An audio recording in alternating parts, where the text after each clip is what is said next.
Thanks so much, Rafna. Welcome to my session on privacy preserving AI. I'm Zarreen Reza, uh, and I'm working as a data scientist in TELUS, Canada. I also work with an open source community called OpenMind as a privacy preserving AI researcher and developer. Today, we will talk about performing data science on data we cannot see. So, first, I will spend some time to talk about why you should care about privacy. Then, I will go through some privacy preserving AI tools like federated learning, differential privacy, and secure multiparty computation. And finally, I will try to give you some pointers for where to go from here to get started in this field. So, let's get started. At first, let me give you a context of why we should care about data privacy. Genetic testing is a medical test to know about certain things of a person, like their disease traits, risk of certain diseases, how effective a drug will be on their body, etc., from their DNA profiles. Historically, these tests are usually done by the healthcare providers. But with the rise of direct to consumer genetic testing companies, these genetic testings are marketed directly to the customers. So now, the customers can buy these tests at store or online and upload their DNA samples and know their genetic traits and their ancestry, etc. With the rise of such direct to consumer companies, over 20 million people have already uploaded their DNA profiles. Now, what else can be done with your DNA profile? What are the informations we can know apart from the genetic traits?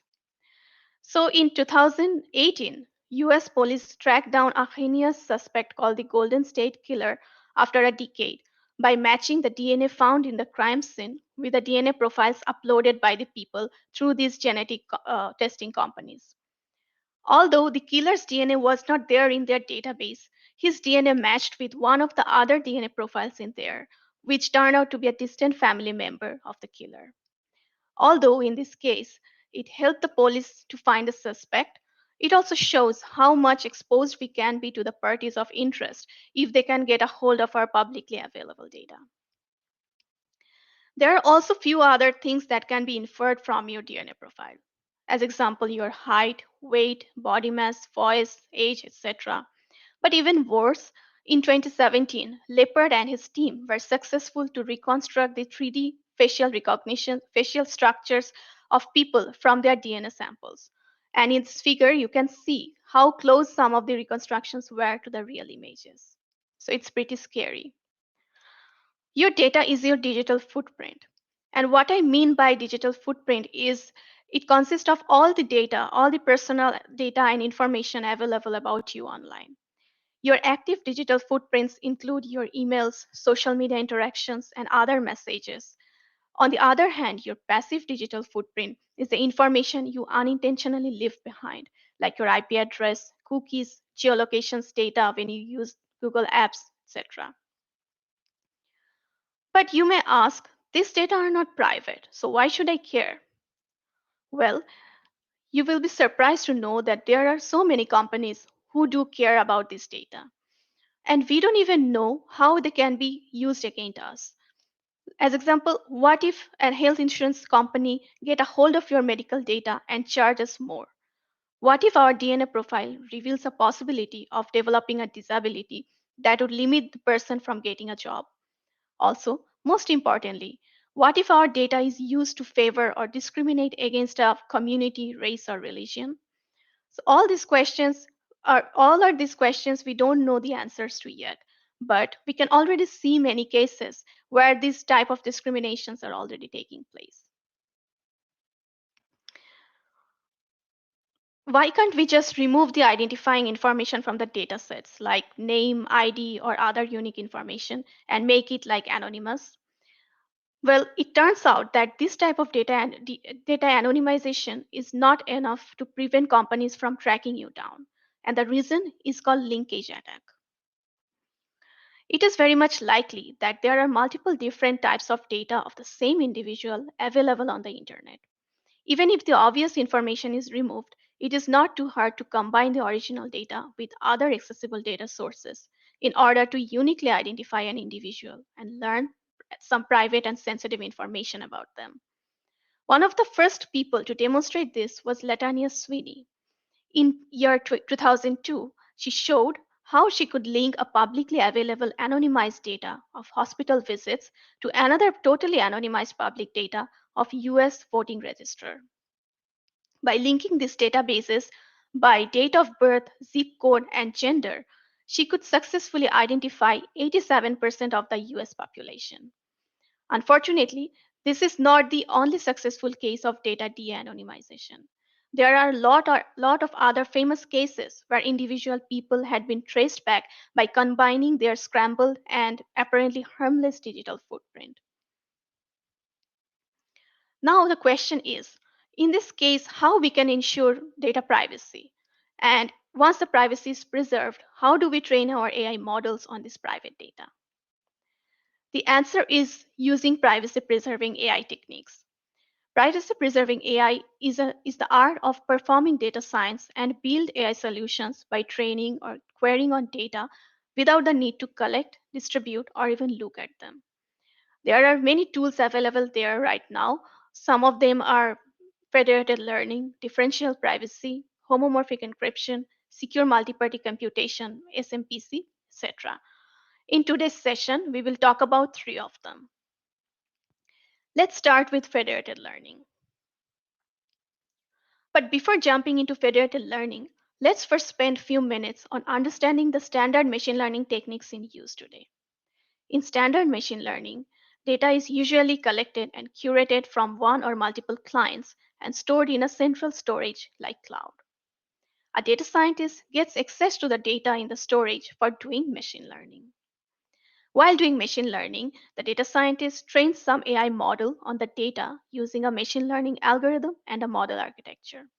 Once the model is trained, it is evaluated on new or unseen data for making predictions using some validation matrix.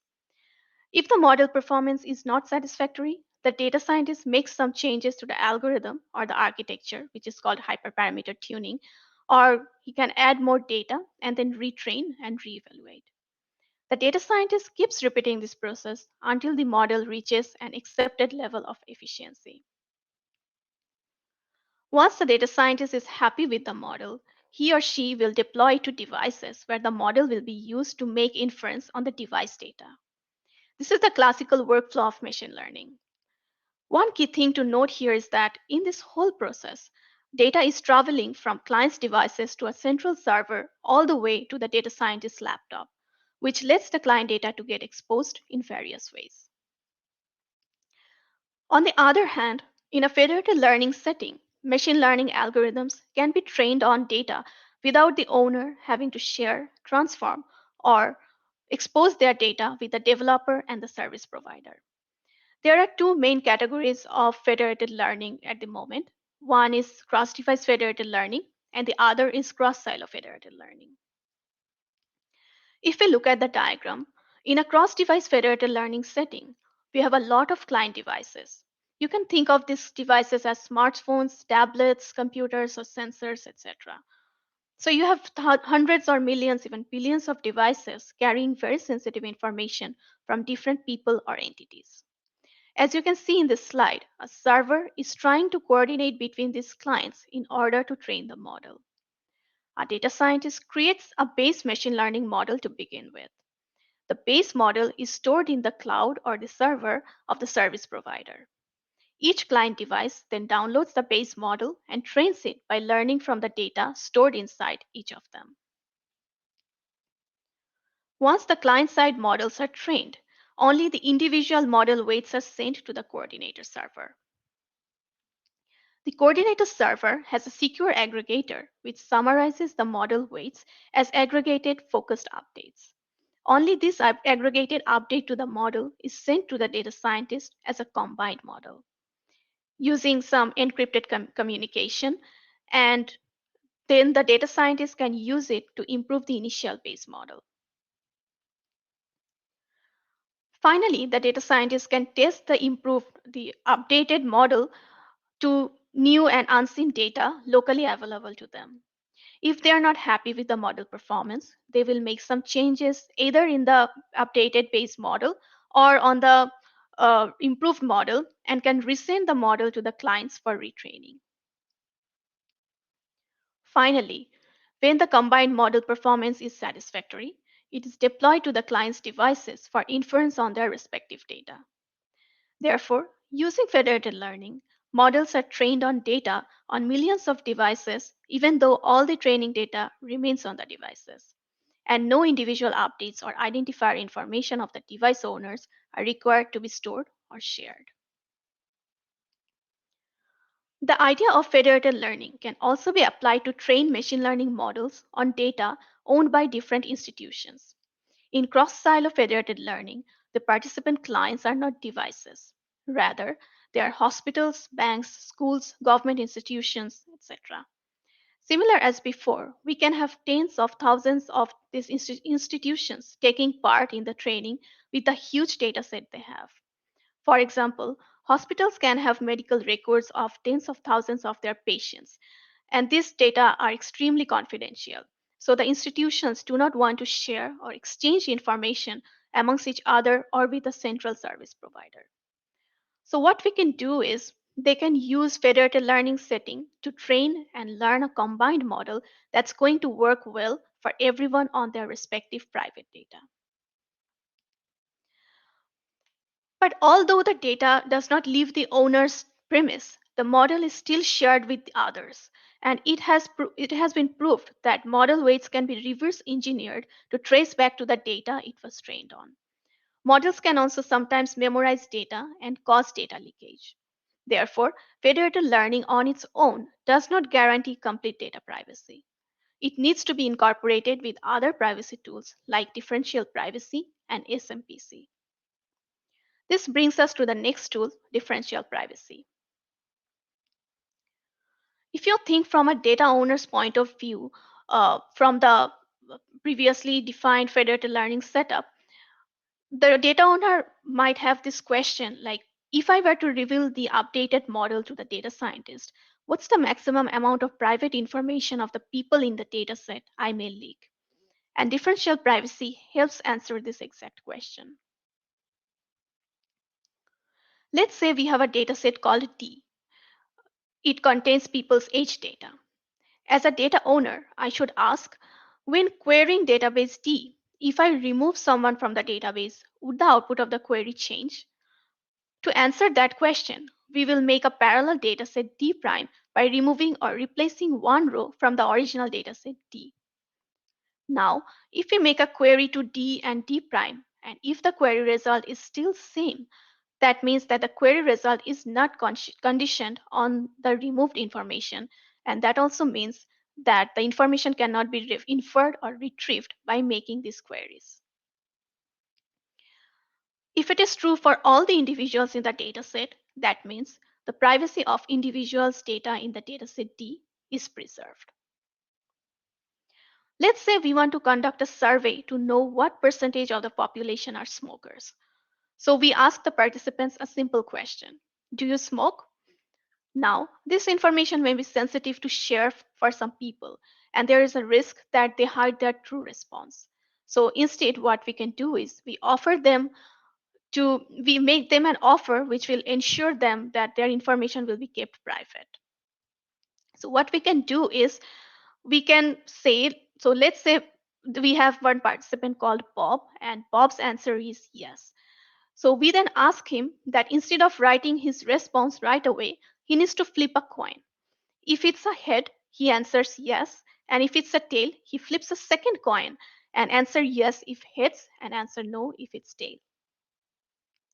This randomized mechanism makes some level of randomness or noise to Bob's real answer. There's a 50% chance that Bob's response is his real answer, but there's also now a 25% chance that his answer is just the outcome of the random coin flip. And this simple mechanism gives him an advantage of plausible deniability. That means he can anytime deny his answer and blame it on the coin flip. There is no way we can guarantee that Bob indeed is a smoker or not. Now let's see what happens when we don't add this noise mechanism to the dataset. In this dataset, the response can be either 0 or 1. and an attacker wants to know if Bob is a smoker or not. So she can make a sum query to sum the value of all the responses in both D and D prime. If the sum in D prime is 1 less than D, that means Bob's response was 1, hence he is a smoker. Also, note that the maximum difference between the two sums can be at most 1. Therefore, we can say that the sensitivity of this sum query on D is 1. In other words, sensitivity is the maximum amount that a query changes when removing individuals from the database. However, if we add noise using the coin flip mechanism, the attacker cannot be certain if the response they received from Bob is a true answer or it's the outcome from a coin flip. So, this mechanism gives protection to Bob's original answer and protects his privacy. However, if the attacker makes multiple queries against D and D prime, then he or she will gradually increase the probability of inferring the right answer about Bob. To prevent this from happening, there is a concept called privacy budgeting. When we apply a randomized mechanism on the dataset or samples, it provides a probability distribution of the outcomes. The probability distribution, when we remove an entry from D, the probability distribution slightly changes, as we can see in the bottom diagram. The difference between these two probability distributions is called Renai divergence. Therefore, if the Renai divergence between MD and MD prime is less than or equal to epsilon, which is the privacy budget, then we can say that the mechanism is epsilon differentially private. It means no matter how many queries an attacker makes, each individual's privacy is protected by a privacy budget of epsilon, which cannot be exceeded. The value for epsilon can be anything between 0 and 1. The smaller the epsilon, the less privacy guarantee, but also it gives more accurate result, and vice versa. The noise can be added to either on the inputs or on the final output of the query. If it is added to the query result by a curator, then it is called global DP. And if it's added in the individual inputs, then it is called local DP. In our coin flip example, we offered the participants to add noise to their response. Therefore, it is an example of local DP. If you don't trust the curator, you should choose local DP over global DP. On the other hand, if you want to minimize the noise introduced to the dataset, you should choose global DP over local DP. The example we showed used just a very simple randomized mechanism using the coin flip. But in reality and in practice, there are a lot more mathematically robust noise mechanisms for distributing noise over big data sets, like Laplace mechanism, exponential mechanism, Gaussian mechanism, etc. All have their pros and cons, but the main objective of each of them is to find a proper balance between the accuracy and the data privacy guarantee. It is an active area of research to find a sweet spot between the accuracy and the privacy. This brings us to the last technique called secure multi-party computation. SMPC allows multiple people to combine their private inputs to compute a function without revealing their inputs to each other. Let's say we have a number 7, which is a secret number and not supposed to be shared with others. So we encrypt the number, then split them between two parties, Alice and Bob. One party does not know the number held by the other. The number can only be decrypted if both parties agree. But the interesting thing here is that both Alice and Bob can still do some computations on their share of the data and get back the expected outcome when decrypted. That means SMPC protocols allow them to perform computations on data even if they are in encrypted states and in splitted form. As example, Alice and Bob multiply their shares by 2, and if they add those numbers and decrypt it, it will return the exact output have we multiplied the secret number as a whole by 2. Now, what does it mean in AI? In AI context, model and data sets are just large connections of numbers which can be encrypted and computed in that state. Therefore, using SMPC protocols, the data owner and the model owner can make inference using encrypted model on encrypted data. Also, If you remember the secure aggregator we used in federated learning setting, SMPC also allows the aggregator to securely aggregate the weights without the risk of disclosing them to other parties. Now that we learned about the tools, let's see how we can tie them together to build an end-to-end encrypted machine learning pipeline. In this paper by Kaisis et al., which has been published in Nature, they showed a real use case of training machine learning models on medical healthcare data from multiple hospitals. In this setup, there are three data owners, which are three hospitals who wish to cooperate to train a model, and a central server orchestrates the training procedure. So in A, you can see at the beginning of the training, the central server sends the untrained model in red to the hospitals for training. In B, you can see until convergence is achieved, the models are trained locally at each hospital, and intermittently, the colored models, are securely averaged. The secure aggregation procedure occurs only between the three data owners. The SMPC protocol guarantees that the individual models cannot be exposed by other participants. And after secure aggregation, the updated model, showed in green, is redistributed for another round of training. And finally, in C, after the final iteration, the central model is updated with a fully trained, securely aggregated model, as shown in green, and can be used for inference. Now, for the inference phase, let's say the model owner encrypts his combined model and put it out there for others to use. The data owner, in this case a physician located at a remote location, requests an inference result from the model over the internet, but he wants his confidential patient data to keep secret. Similarly, the model owner provides his inference service but wants to keep their model confidential as well. So in this case, the use of SMPC enables the following scenario. In A, we can see that initially the data owner and the model owner respectively encrypt the data and model using secret sharing. This process relies on splitting the data and model into shares, which in themselves do not contain any usable information and can there be exchanged with the other party. In B, inference is then carried out by jointly computing a function, and in this case, the machine learning prediction using SMPC. And finally, in C, the data owner receives an encrypted result, which only he can decrypt. Now that we know about different privacy preserving AI tools, let's see where to go from here in order to get started in this field.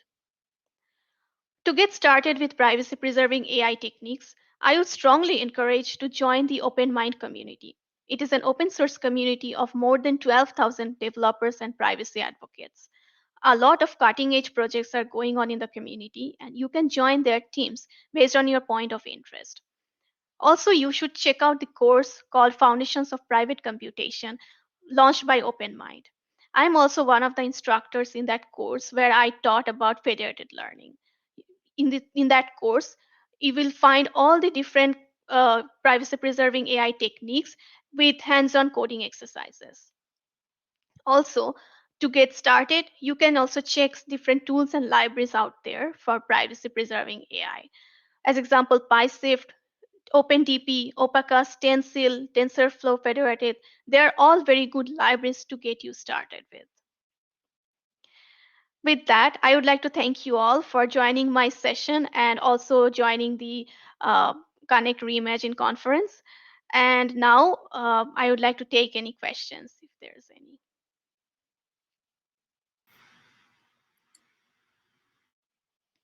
Ask that, will this presentation deck be shared? Yes, it can be shared, of course.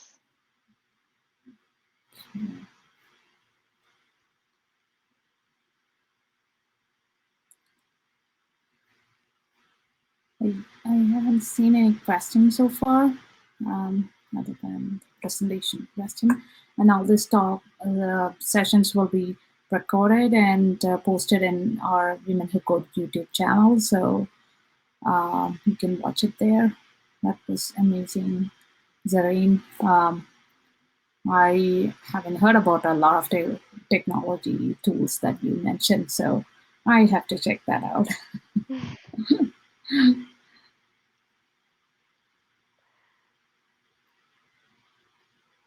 So there's one question. Could you re-explain the difference between D and D dash and how Bob's data was secured through the coin flip analogy you were describing?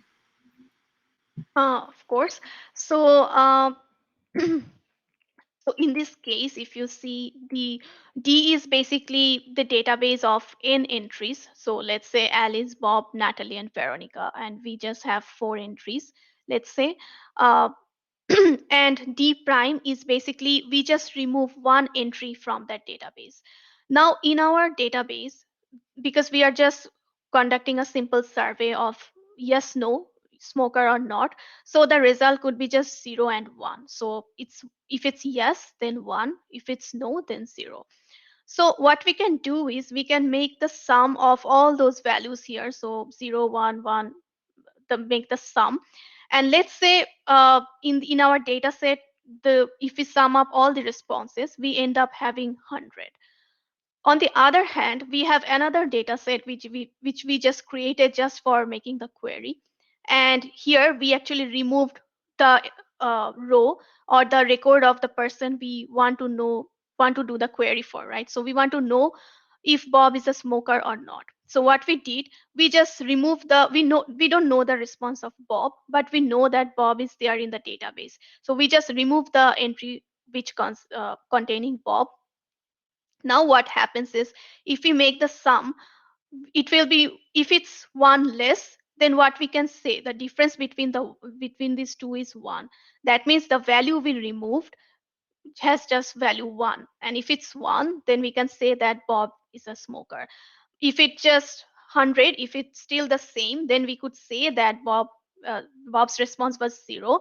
That means he's not a smoker. So without any kind of noise, if we make this kind of queries from a database, we can actually make like get information about individual responses. So that's how his privacy is breached.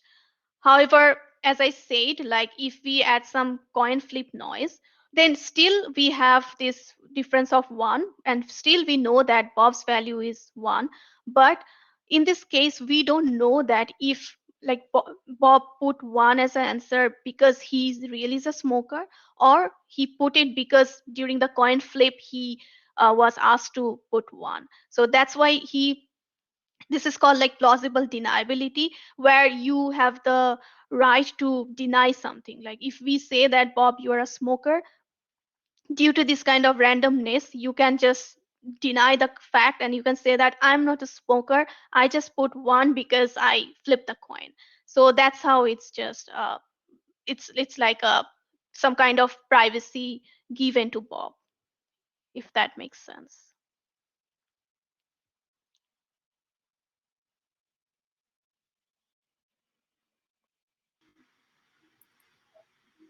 So does it answer your question? Yeah, it says, yeah, she understood. Uh, and she said thank you. So thank you for that explanation, Zarreen. Um, yeah, again, if you have any questions, post it here so we can discuss. Um, now we have like 15 more minutes in this session, so we can stay here and see if anyone have any question. Um, um, Zarreen, could you share your contact details? So if anyone have later on, anyone have any question, they can just ask you. Yeah, of course. So I have my contact details here, but I think I will share it with you again thereafter. Is that okay? Okay, yeah, thank you.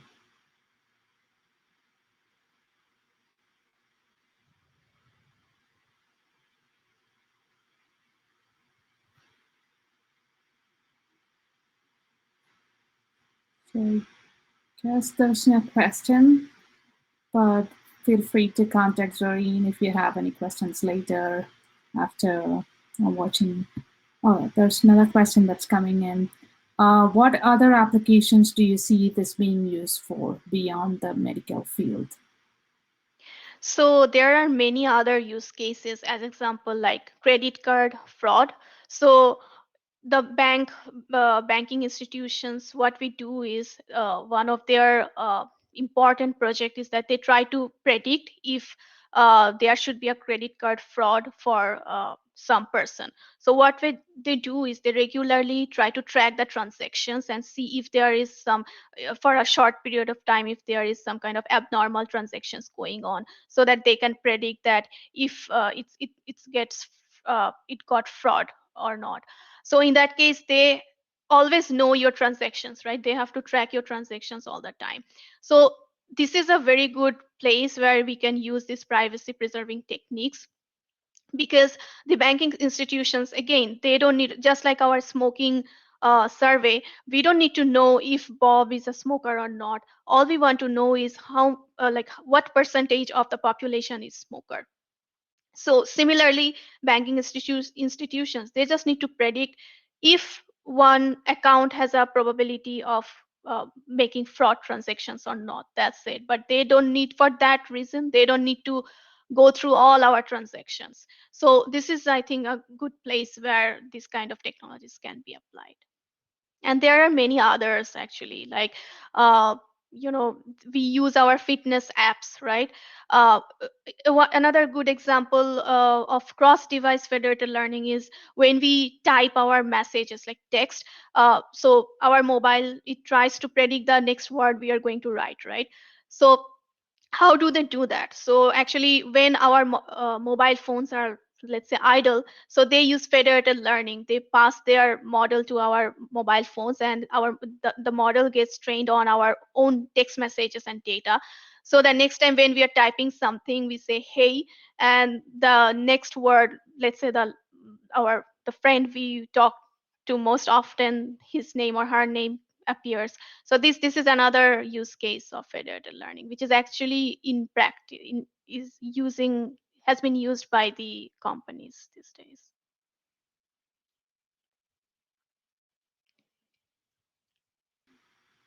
Thank you, Zarreen.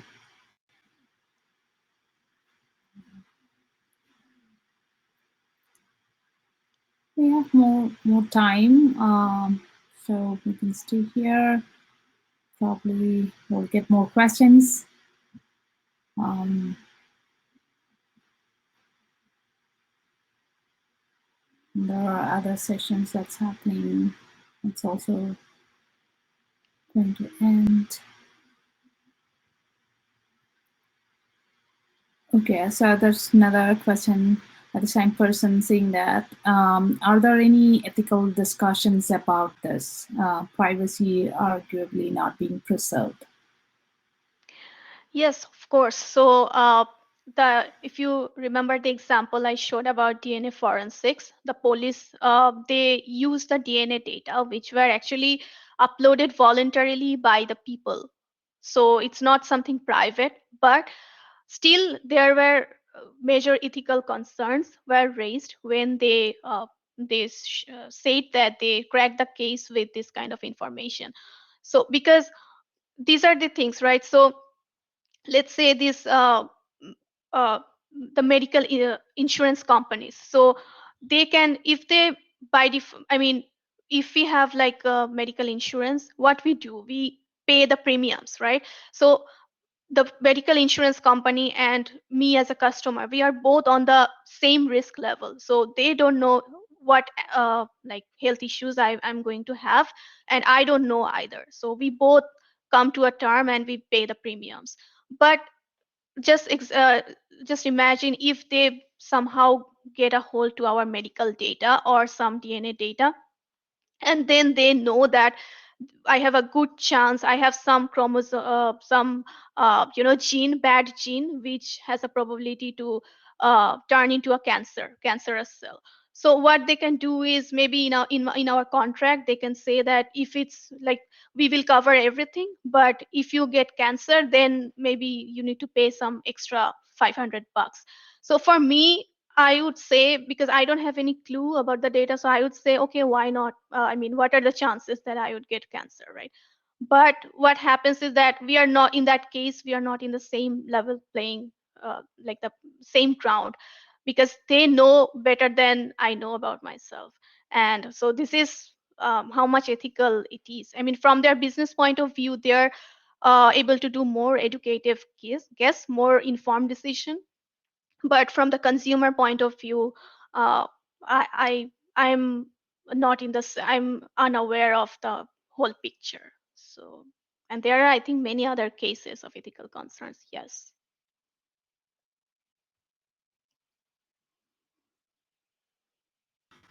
Thank you, Zarreen. Yes, I was also like once did a project that's um, for um, a government entity. Um,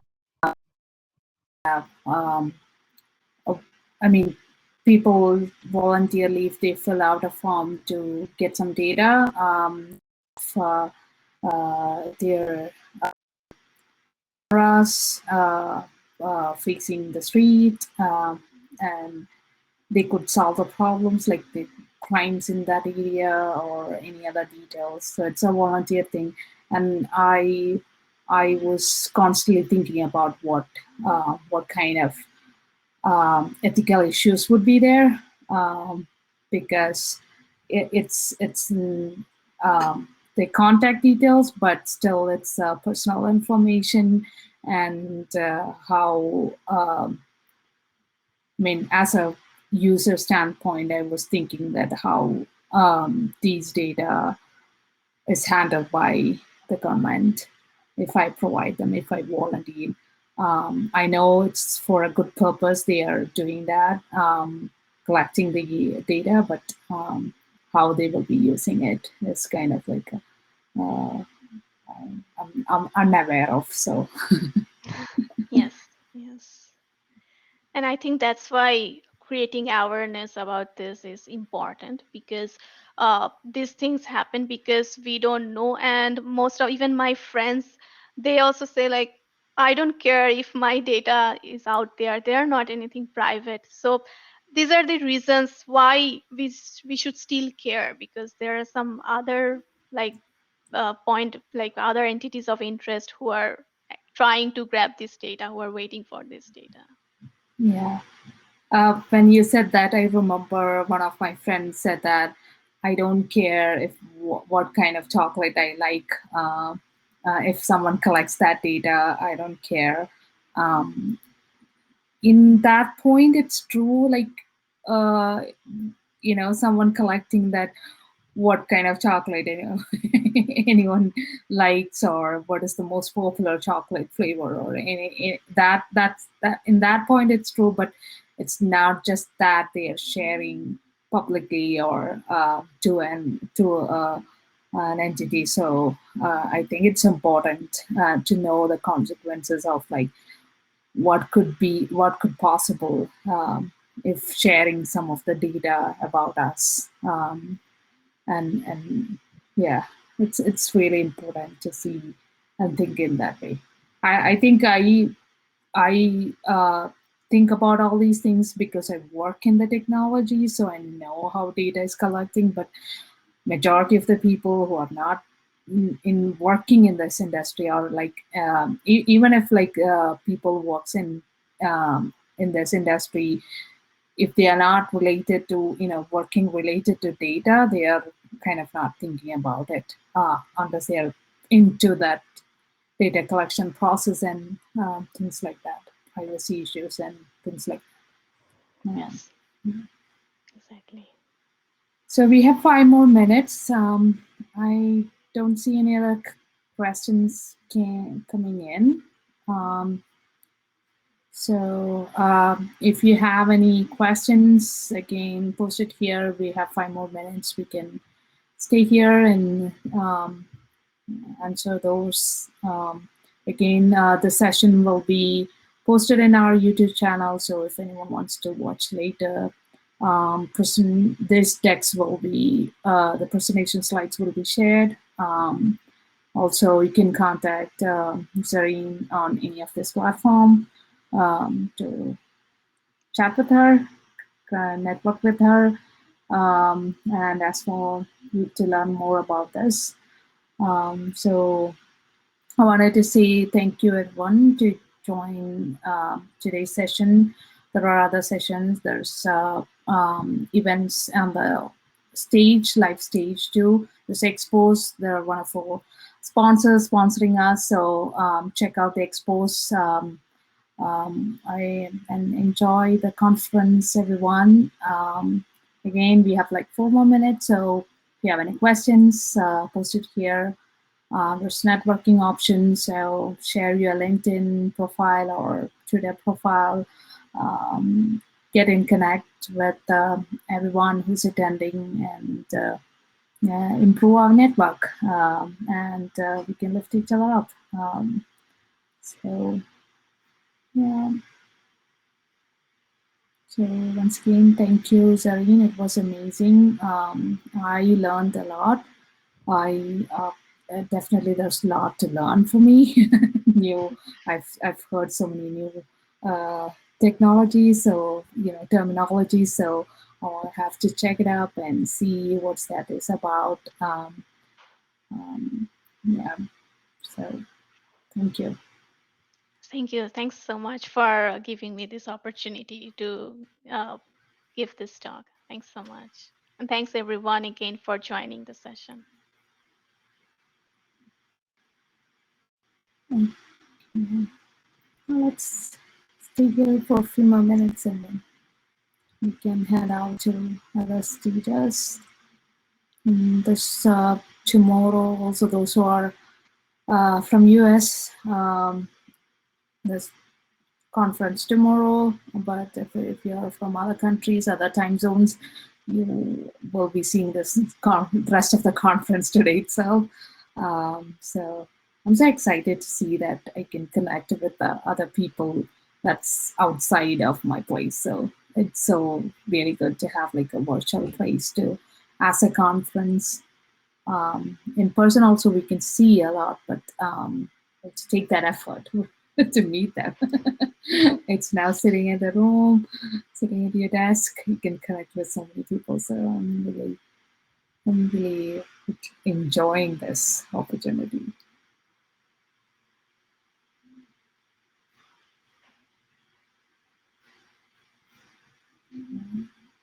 Okay.